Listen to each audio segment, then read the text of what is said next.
ዝማሬ መላእክት ያሰማልን እግዚአብሔር አምላካችን ችግረት ጭንሳት ቃሉን እንድንሰማ ስለፈቀደልን ክብርና ምስጋና ለተወና ወዳሴ ለእርሱ ይሁን። ከዚህ በመቀጠል ሕይወት የሆነውን ቃል አባታችን መጋቢ አዲስ መምህር ቃል ያስተምሩናልና እንደሳቸው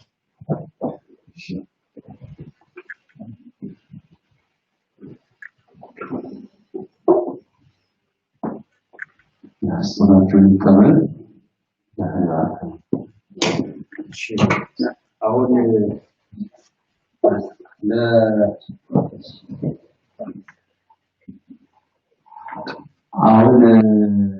ለመታሰቢያ የሚሆን አንድ መዝሙር ኪዳን ልትዘምር ነው እና ስለዚህ እሷ እንግዲህ ሁሉንም ትወክላለች፣ ህፃናትን ሁሉንም። ስለዚህ አንድ መዝሙር ትዘምርልናለች።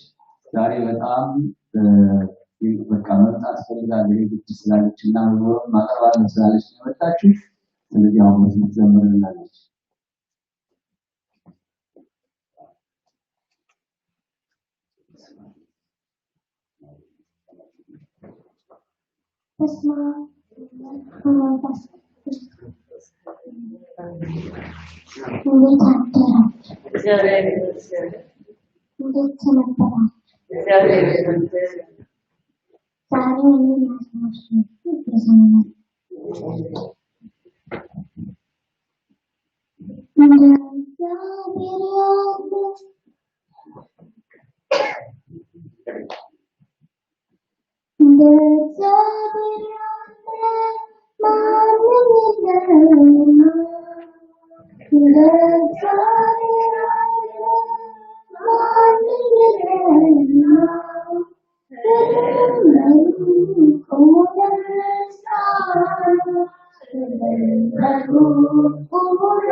አሁን የዕለቱ ትምህርት እንማራለን። የኢትዮጵያ ተባባሪ ዛሬ የምንማረው ሰላሜን እሰጣችኋለሁ ሰላሜን እሰጣችኋለሁ በሚል ርዕስ የዕለቱ ትምህርታችን እንማራለን።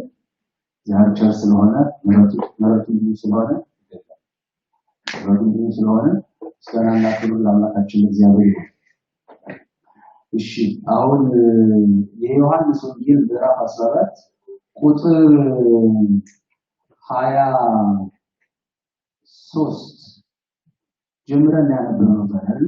በ22 ጀምረን ያነበብነው እና ያን ክፍል ነው ዛሬ የምንማረው። የዮሐንስ ወንጌል ምዕራፍ 14 ከቁጥር 22 እስከ 31 ያለው ክፍል እናነባለን ማለት ነው።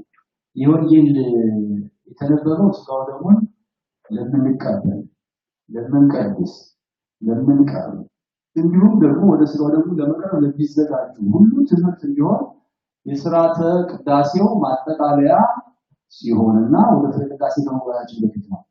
እንደምታስታውሱት ከዳዊት መዝሙር ምስባክ፣ ቅዱስ ጳውሎስ መልእክት፣ ከመልእክታት አንድ፣ ሐዋርያት ሥራ አንድ፣ ከወንጌል አንድ እናነባለን። እነዚህ ሁሉ ቀኑንና በቀኑ የሚታሰበውን ሐሳብ የሚገልጡና የዕለቱን መልእክት የያዙ ናቸው።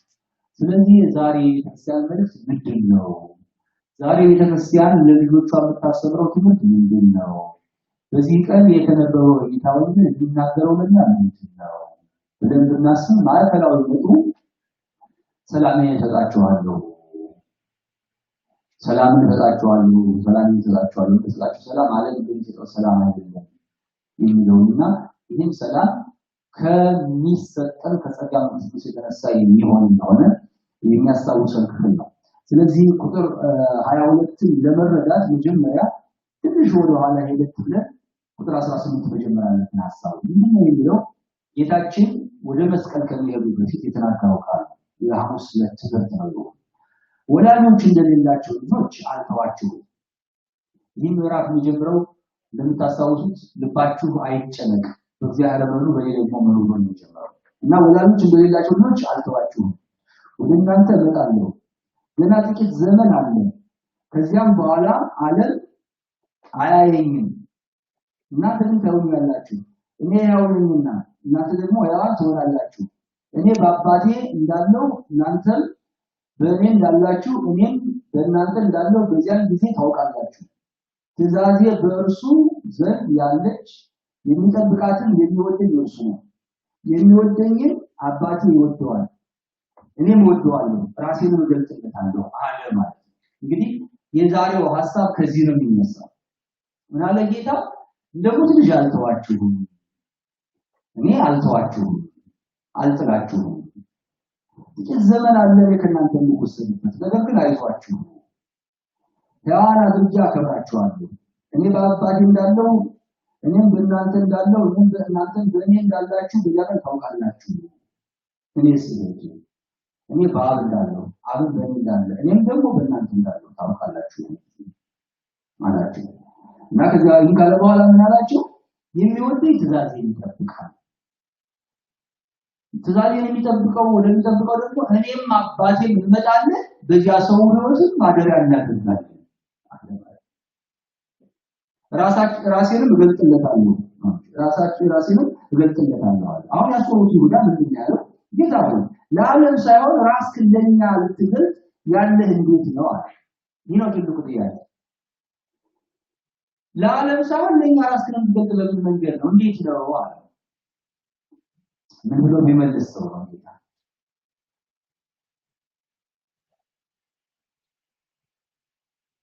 ኢየሱስም ይመስላል የሚወደኝ ነው ቃል ይጠብቃል፣ አባቴ ይወደዋል፣ ወደ እርሱ እንመጣለን፣ በእርሱ ዘንድ መኖር እናደርጋለን። የኔ ራስ መግለጥ ማለት ነው።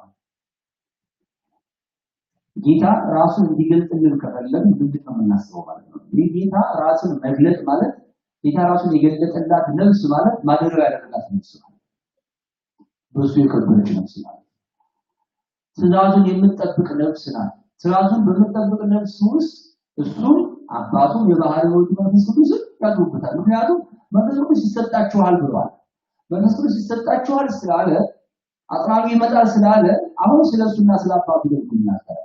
ሕጌን ከጠበቃችሁ በእኔ ካመናችሁ አነ ወአብ መንፈስ ቅዱስ መስል ወደ ገበር ምዕራፍ ውስጥ እኔም አባቴም እንመጣለን፣ በዚያም ሰው ሕይወት ውስጥ ማረፊያ እናደርጋለን፣ ዙፋናችን እናደርገዋለን፣ መቅደሳችን እናደርገዋለን አለ። እንደንቀ ነገር ነው። በነገራችን ላይ ምዕመናን ሕይወታችን የሥላሴ ማደሪያ ነው፣ ቤተ መቅደስ ነው። ጌታን የምንወድ ከሆነ መውደዳችን የሚገለጠው ቃሉን በማክበር ህጉን በመታዘዝ ነው። በነገራችን ላይ አንዳንድ ሰዎች ጌታን ይወዳሉ፣ ጌታን ይወደናል ይላሉ። ነገር ግን ከህግ ውጭ በመሄድ ቢሆን እንድናለን ብለው ደግሞ ያስባሉ። ይህ ማይሆን ነገር ነው። ጌታ ያለው የሚወደን ነው ትእዛዙን ይጠብቅ። የእግዚአብሔር የመሆናችን መገለጫ የወንጌልን ትእዛዝ ማክበር። የወንጌል ትእዛዝ ደግሞ በጣም የሚያስጨንቅ አይደለም። እርስ በርስ መዋደድ ነው። እርስ በርስ መዋደድ ደግሞ የህግ ሁሉ ራስ ነው። የህግ ሁሉ ቁንጮ፣ የህግ ሁሉ ፍጻሜ ነው። ስለዚህ ብዙዎች ከሆነ ትእዛዝን ጠብቁ። ትእዛዝን ከጠበቃችሁ ኢየሱስ መለሰ እንዲህ አለው፣ የሚወደኝ ቢኖር ቃሌን ይጠብቃል። እመቦዛ ያፈቀረኝ ይጠብቅ ቃሌን። የሚወደኝ ሰው ቢኖር ቃሌን ይጠብቅ። አባቴ ይወደዋል ወያፈቅረው አቡዬ፣ አባቴ ይወደዋል። ወንመጽ አነ ወአብ ወንገብር ምዕራፍ ውስጥ እኔም አባቴ ወደ እርሱ እንመጣለን፣ በእርሱ ውስጥ ማደሪያ እናደርጋለን። ይገርም ነገር ነው። የማይወደኝ ቃሌን አይጠብቅም። የምትሰሙት ቃል የላከኝ ያው ነው እንጂ ምን አይደለም ማለት። ስለዚህ ለክርስቶስ ያለን ፍቅር፣ ለእግዚአብሔር ያለን ፍቅር የሚለካው ለቃሉ ባለን መታዘዝ ነው። ቃሉን የማይታከሩና ህጉን የማይሰሙ ሰዎች ለፍቅር የላቸውም ማለት ነው። ጌታ ራሱ ነው የሚናገረው፣ የማይወደኝ ቃሌን አይጠብቅም። ምክንያቱም ፍቅር ያስገድዳል እኮ እንደምታውቁት፣ ፍቅር ያስገድዳል። ፍቅር ያስገድዳል። ፍቅር ሰዎች እንኳንስ የሚጠቅምን ነገር የሚጎዳን ነገር እንኳን እንዲታገሱ ያደርጋል። ለምን ወደው ስንል በጣም ዋጋ ነው። ሰምተን እንዳልሰማን እናልፋቸው ነገሮች ይኖራሉ። ምክንያቱም ለዚያ ነገር የምንሰጠው ዋጋ ነው ሌሎቹ ነገሮች ዋጋ እንዳንሰጣቸው የሚያደርገው። በወንጌል ውስጥ የምንማረው እውነተኛ መመሪያ ይሄ ነው። የቅድስና ህይወት መነሻ ጌታን መስማት፣ ቃሉንና ህጉን መታዘዝ ነው። ያ መታዘዝ ደግሞ የኢየሱስ ክርስቶስ ማደሪያ ነው። ያ ነው እንግዲህ ክርስቶስ ራሱን ለኛ የሚገልጥበት መንገድ። ጌታን እንደምዳ ከውጭ አናየው። ጌታን እንደ መንገደኛ እንቀበለው። ጌታን እንደ ጎረቤት እንኳን ከታደርካለ ነው። ጌታችን በሚወዱት ልቦና ውስጥ ያድራል። ፈቃዱን በእነሱ ውስጥ ያከናውናል። የጌታችን ዓላማው የኛን ስጋ ለብሶ የመጣበት ዋና ዓላማ እኛን ማደሪያዎቹ ለማድረግ ነው። እኛን መቅደሶቹ ለማድረግ ነው። እኛን መቅደሶቹ ለማድረግ ነው። ስለዚህ ይህን ሁላችን ማስታወስና ማሰብ አለብን። ማስታወስና ማሰብ አለብን። በጣም ጥሩ። ወደ የሚቀጥለው ነጥብ እንሄዳለን። ከዚያ በኋላ ምን አለ? ከናንተ ዘንድ ሲኖር ይህን ነግሬያችኋለሁ። አብ በስሜ የሚልከው ግን መንፈስ ቅዱስ የሆነውን አጽናኝ እርሱ ሁሉን ያስተምራችኋል። አስቀድሜ እንደነገርኳችሁ አብ በእኔ ስም የሚልከው አጽናኝ መንፈስ ቅዱስ ሁሉን ያስተምራችኋል። በነገራችን ላይ ሉቃስ ማዚሁ ዮሐንስ ምዕራፍ 16 ላይ ተመሳሳይ ነው። መንፈስ ቅዱስ ሲመጣ አሁን ልነግራችሁ የሚገባኝ ብዙ ነገር ነበር፣ ግን አትችሉትም። ስለማትችሉት ምልክላችሁ ካዲ የሆነው መንፈስ የነገርኳችሁን ያስታውሳችኋል፣ ያልነገርኳችሁን ይነግራችኋል። አሁን በነገራችሁ ስለማትችሉት ነው። ስለዚህ አሁን ደግሞ ምን አላችሁ? አብ በስሜ የሚልከው መንፈስ ቅዱስ የሆነው አጽናኝ እርሱ ሁሉን ያስተምራችኋል። ሁሉን ያስተምራችኋል። ስለዚህ አሁን ሁሉን የምንማርበት መምህራችን መንፈስ ቅዱስ ነው። እኔም የነገርኳችሁ ሁሉ ያሳስባችኋል፣ እንዳትረሱት ወንጌልን ያደርጋችኋል ካለ በኋላ ሰላምን እተውላችኋለሁ፣ ሰላሜን እሰጣችኋለሁ። እኔ የምሰጣችሁ ዓለም የሚሰጠው አይደለም።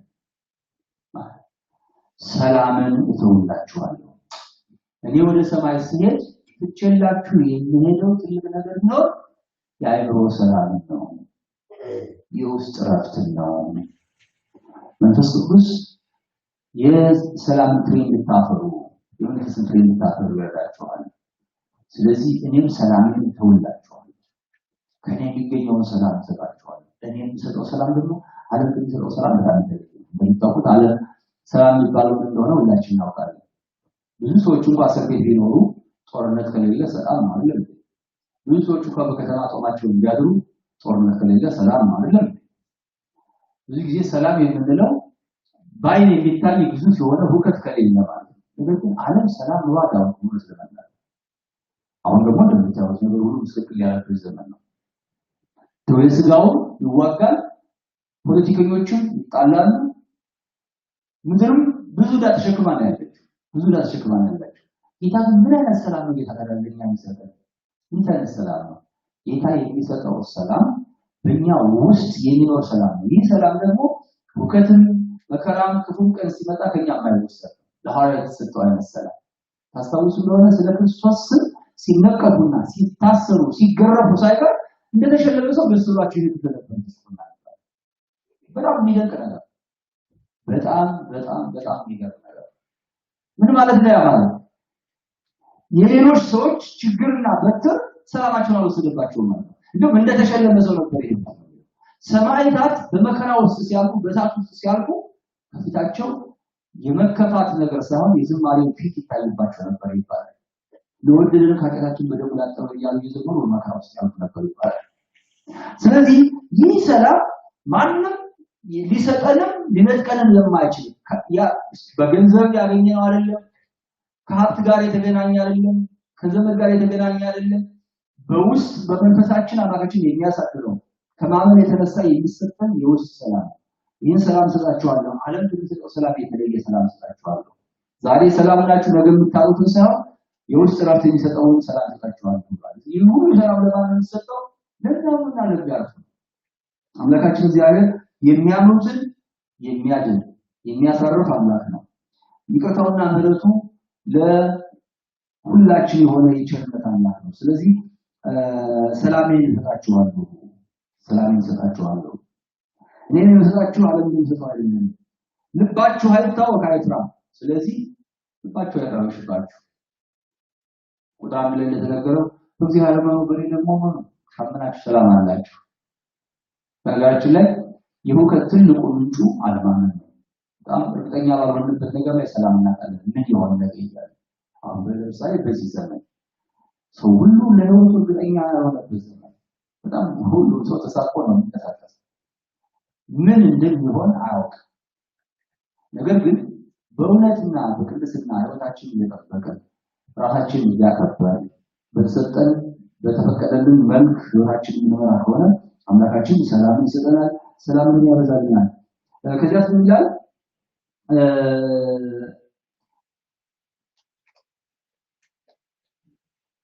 የምትወዱኝስ ቀጥሎ አሁን ይቀጥላል። እኔ እሄዳለሁ ወደ እናንተም እመጣለሁ እንዳልኳችሁ ሰማችሁ። ከደጋግሞ ነው ቃል የተናገረው።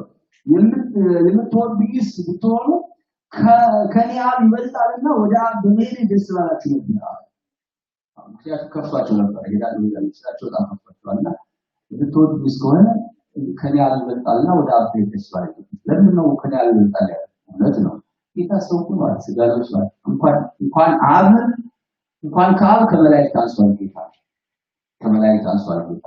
በምን የሚሞት ስጋ በመለስ ለሞት የሚታለው እኛን በሞት ምክንያት ያ ማለት ነው። በባህሪው በጌትነቱ በአምላክነቱ ማለት ነው። በለበሰው ስጋ ማለት በለበሰው ስጋ ህግ አይሰስም። መላእክት ከመላእክት በጥቂት አታነስከው። ክብረው ስላተከለልኩ የክብርና የምስጋናን ዘውድ አክሊል እናቀዳጅው አክሊል ሰው ከናቀዳጅው ነው። ክብርና ምስጋና የተባለው በከራው ነው። ምክንያቱም ያስለከበረበት። ስለዚህ ጌታችን እኔ ወደ አብ በመሄድ ደስ ይላችሁ ይገባል አይክፋችሁ አላችሁ ማለት ነው። ከዚያ ስናላችሁ የምትወዱኝስ ብትሆኑ እኔ ብትሆኑ ከኔ አብ ይወጣልና ወደ አብ በመሄድ ደስ ባላችሁ ነበር። ከሆነ በኋላ ታምኑ ዘንድ አሁን አስቀድሞ ሳይሆን ነገርኳችሁ።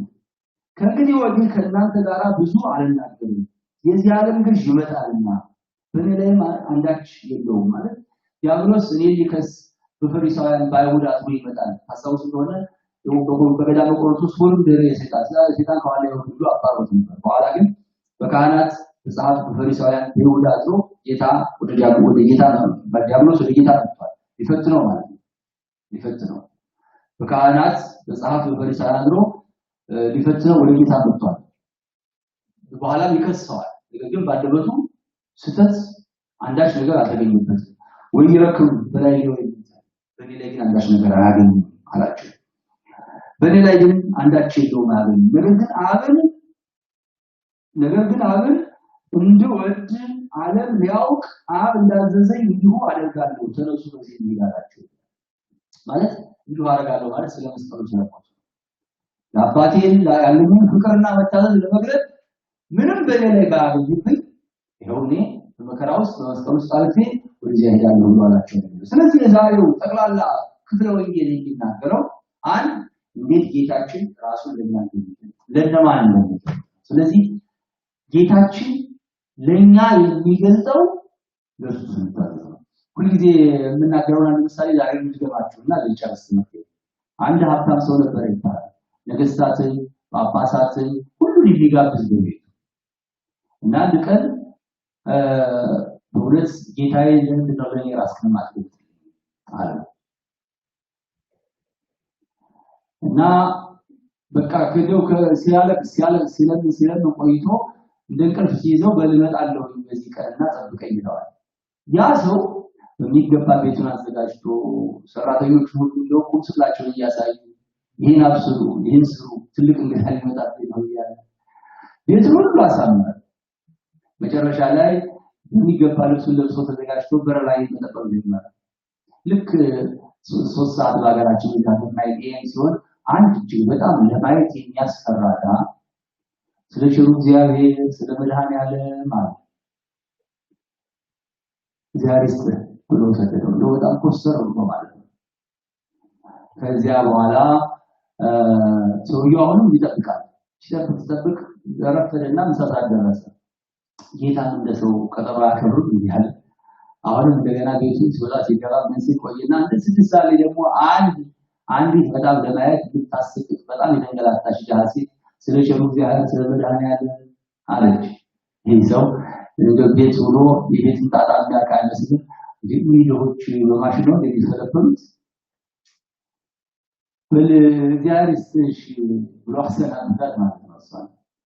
መጨረሻ ላይ በጣም እየተፈሳጨ ቀኑ እየሄደ 9 ሰዓት አካባቢ እንደገና አሁንም አንድ ሌላ በጣም የተንገላታ ወጣት ልጅ ልመና መጣና ስለ ቸሩ እግዚአብሔር ስለ መድኃኔዓለም ማለት አሁንም በጣም ተበዛጭቶ መድኃኔዓለም ደግሞ ቀጣውን ስላላከበረለት በኃይለ ቃል ተናግሮ ያባረረ። መጨረሻ ላይ ቀኑ መሸና ምን በድዬ ነው ብሎ እንደገና በጣም መጸለይ ጀመረ። ሲጸልይ ቆየና ሲያዝን ቆየና ሲተኛ ለምን ታየው በራይ ለምንድን ነው ያመጣው እንዴና በስታው ግራ ተቀበለና ወደደ አበባ ሲፈለገው እንዴት ያለው እንደዚህ ያማረበት እንደለበሰ የዘለቀ ነው። ጌታ እነዚህን ድሆች ያልተቀበለና ያልተቀበለ ነው። ስለዚህ ያ ማለት የጌታን ቃል ማድረግ ነው። ጌታ በህይወታችን ይገለጥ የሚያደርገው የተቸገሩትን መርዳት፣ እርሳችን በሰላም መኖር፣ መከባበር፣ መተዛዘን ከዚህ የበለጠ አንዳች ነገር የለም። ይህ ነው የውስጥ ሰላም ነው። የሥላሴ ማደሪያ የሚያደርገን መታዘዝ ከመዋይት ይበልጣል። ከመታዘዝ የበለጠ አንዳች ነገር የለም። በጣም የተለየ ነገር የእግዚአብሔር ቃል የምንታዘዘው ደግሞ ለእርቃችን ለወንድማችን በምናሳየው መልካም ነገር ለቤተክርስቲያን በምናሳየው መልካም ነገር ለድሆች በምናሳየው መልካም ነገር ህይወታችንን በምንመራበት መልካም ነገር። በነገራችን ላይ ጽድቅ ሩቅ ነገር ሩቅ ያገር ያለ እንዳይመስል ጽድቅ ሩቅ አይደለም ያለ። አንዳንድ ጊዜ ጽድቅን በገዳም ጽድቅን በሌላ ወይም በሆነ አካባቢ ልንፈልገው እንችላለን። ነገር ግን ጽድቅ ያለው ባለበት ቦታ የትም ቦታ በህይወታችን በአግባብ ህይወታችንን ከመራነውና የማይገባን ነገር ከማድረግ ከጾምን የጌታን ቃል ካከበርን በትክክል ይያዝሩኛ ላይ ይገኛል። ጌታችን ሆነ ምን እንደለቀለች እኔ ባብ እንዳለው አብ በእኔ እንዳለ እኔ ደግሞ በእናንተ ሆናለሁ። በጣም የሚገርም ነገር እኮ ነው። ልክ በሥላሴ ህብረት አምሳል ነው። በሥላሴ አንድነት በዮሐንስ 17 ላይ ታስታውሱ እንደሆነ ሲጸልይ ምንድን ነው ያለው? አባት ሆይ አንተ በእኔ እኔ በአንተ እንዳለው በእኛም በእኛ የሆኑ ዘንድ ለምንሃለሁ ነው። ማህበረ ሥላሴ ጉባኤ ሲባል ሰምታችሁ ታውቃላችሁ? በቤተክርስቲያን አባቶች ማህበረ ሥላሴ ጉባኤ ማለት የተሰበሰበው የሥላሴ ማህበር ባልቶ ቅዱሳን ናቸው።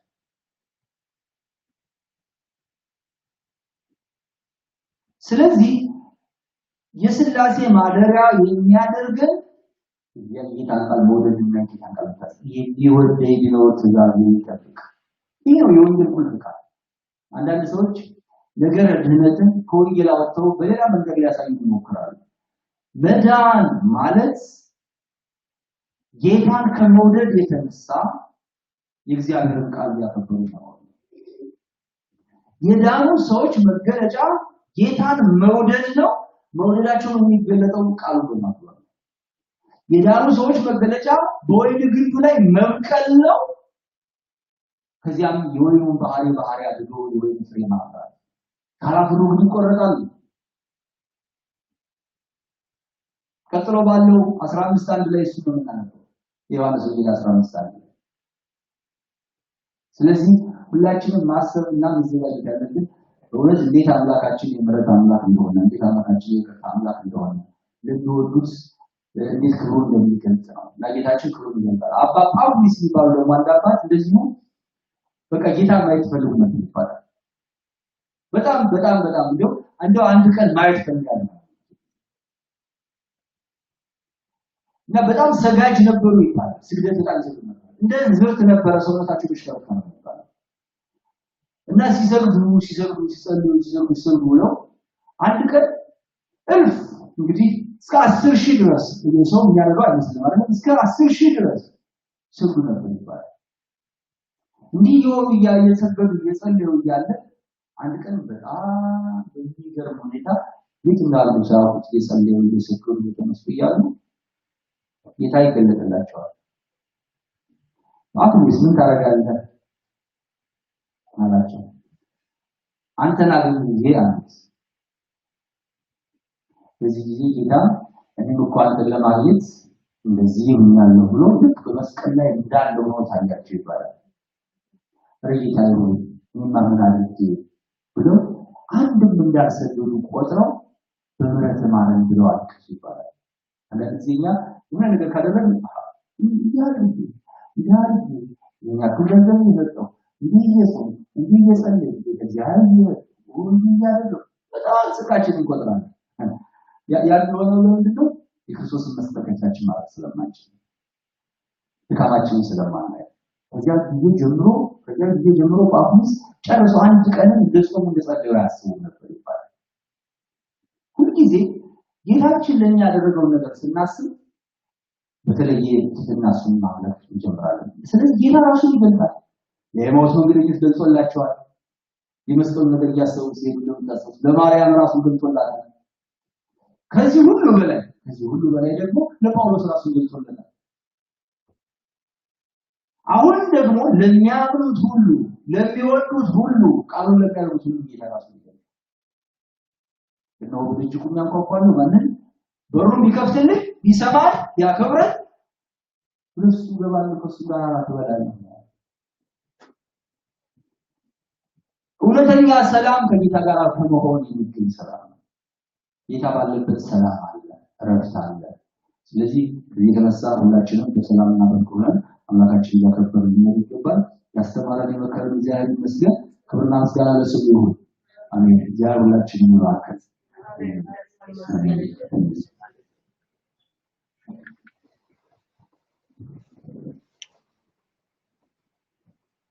ቃለ ሕይወት ያሰማን።